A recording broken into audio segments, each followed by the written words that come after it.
और हमारी न्यायपालिका में बोबड़े साहब बैठे। महाराष्ट्र में पीने वाले को क्या बोलते हैं? बेवड़ा। तो बेवड़ा है वो। चीफ जस्टिस ऑफ इंडिया के लिए बोल रहा हूं मैं, बेवड़ा है वो।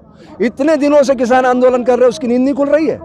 प्रधानमंत्री को तलब करना चाहिए था उसने, उसका विशेषाधिकार है, सुप्रीम कोर्ट का जज है। प्रधानमंत्री इंदिरा गांधी को जेल भेज दिया गया था, ये नहीं कर सकता है क्या? इतना अत्याचार कर रहा है वो आदमी और तमाशबीन बन के देख रहा है और ऑर्डर कर रहा है। तो क्या कर रहा है? आपको अधिकार है बोलने का, लेकिन आप न्यूसेंस क्रिएट मत करना। अरे भाई, हे बोबड़े सुन, 4 साल तक सैनिक वहां बैठे रहे जंतर मंतर पे, क्या किया तुमने? कुछ नहीं किया तुमने। तुम्हारे 4 जज आए कि सब कुछ ठीक नहीं चल रहा कॉलेजियम में, उसके बाद तुमने क्या किया? वहां बैठ करके वो कर रहे थे वही किया। रंजन गोगोई तीसरे दिन राज्यसभा का मेंबर बन गया।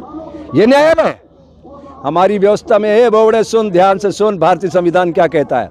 कार्यपालिका आपके हमारे वोट से चुने गए लोग सरकार बनाते हैं, यह है कार्यपालिका। व्यवस्थापिका IAS IPS जो UPSC के थ्रू आते हैं और ये मुखौटा होते हैं सरकार का, ये उनका धर्म है, वो बाहर नहीं जा सकते। उनको रोकने के लिए आप हैं मिस्टर बोबड़े। भूल रहे हो तुम अपने कर्तव्य को। मैं तुम्हें कर्तव्य याद दिलाता हूँ, कान खोल के सुनो।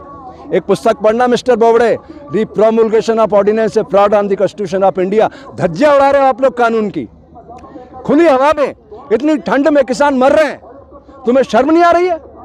संज्ञान लीजिए, नरेंद्र मोदी को तलब कीजिए, सामने खड़ा कीजिए कटघरे में और उससे पूछिए ये अधिकार तेरे को किसने दिया मिस्टर मोदी?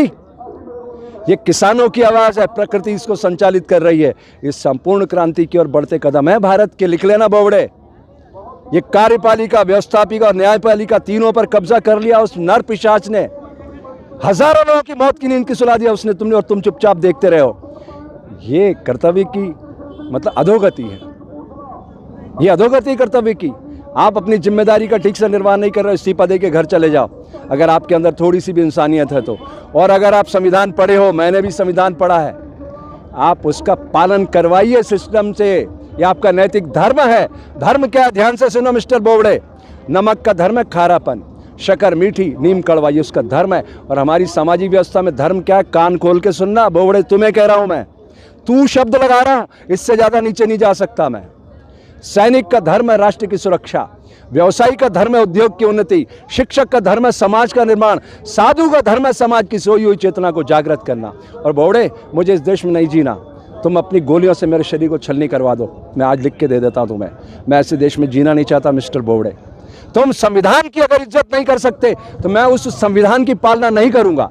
लिख लीजिए आप, आपको संविधान के पैरामीटर में आना पड़ेगा मिस्टर बोबड़े। आपको उसको तलब करना पड़ेगा नरेंद्र को। हजारों लोगों का खून बहा दिया उसने। वो चरित्रहीन आदमी प्रदीप शर्मा को अंदर करके बैठा है, आप उसकी याचिका भी नहीं सुन रहे।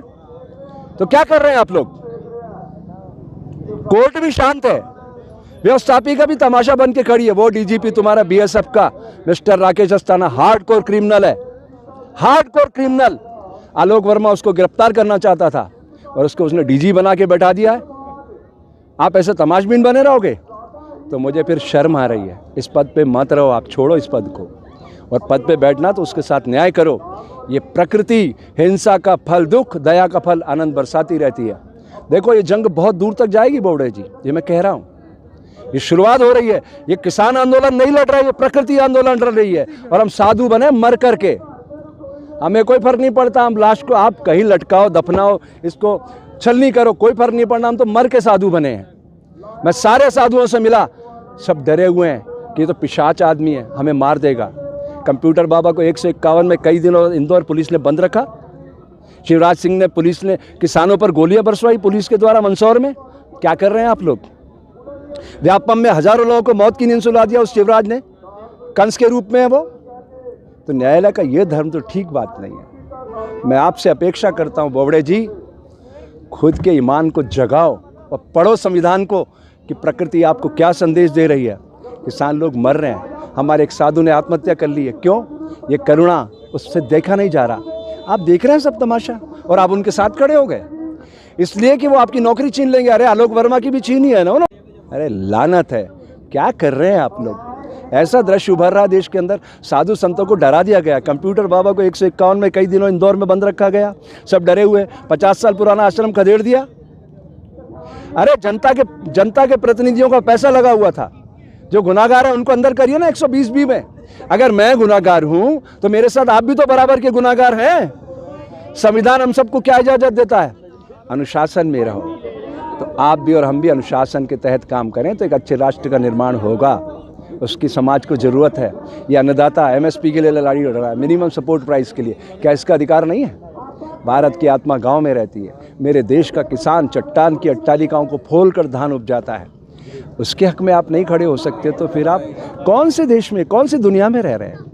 अरे ये बैलगाड़ी के युग में हिंसक पशु ले जाना चाहता है भारत को, और ड्रोन पे दुनिया उड़ रही है। जापान में 1945 में बोबडे जी हिरोशिमा नागासाकी पे बम गिरा था, कोई आत्मचिंतन किया उन्होंने? 64 में बुलेट ट्रेन आई, नो डिले नो एक्सीडेंट। ये होती है प्रशिक्षण की ताकत। अगर आप देश से प्यार करते हैं, अपने बच्चों से प्यार करते हैं, अपने आने वाली नस्लों से, तो सुधारिए इस सिस्टम को। आपके पास मौका है। आज आप हैं, कल नहीं रहेंगे। लोग आपका इंतज़ार कर रहे हैं, आपसे बहुत अपेक्षा कर रहे हैं। अरे ज़्यादा से ज़्यादा आपका क्या करेंगे? आपको घर बैठा देंगे ना। इतिहास आपका स्वर्णाक्षरों में लिखा जाएगा। तो अगर आपने मेरा YouTube चैनल सब्सक्राइब नहीं किया तो प्लीज़ सब्सक्राइब कर लें और उस बेल आइकन पर ज़रूर क्लिक करें, जिससे जो मेरे न्यू वीडियो है